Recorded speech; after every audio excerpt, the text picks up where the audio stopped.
वाले हैं एक पैराग्राफ जो कि है एक फ्रूट पर और उस फ्रूट का नाम है पियर।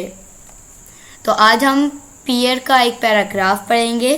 तो वीडियो को अंत तक ज़रूर देखिएगा। वीडियो पसंद आए तो इसे लाइक शेयर ज़रूर कीजिएगा और अगर आप हमारे चैनल पर नए हैं तो हमारे चैनल को जल्दी से सब्सक्राइब कर लीजिए इसी तरह की मज़ीद इंग्लिश वीडियोस के लिए, और बेल नोटिफिकेशन के बटन को भी प्रेस पे कर दीजिए ताकि आप हमारी कोई भी वीडियो मिस ना कर सकें।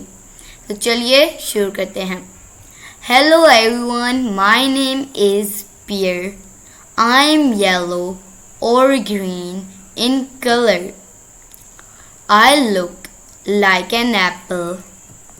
Inside my pulp is white in color with tiny brown seeds.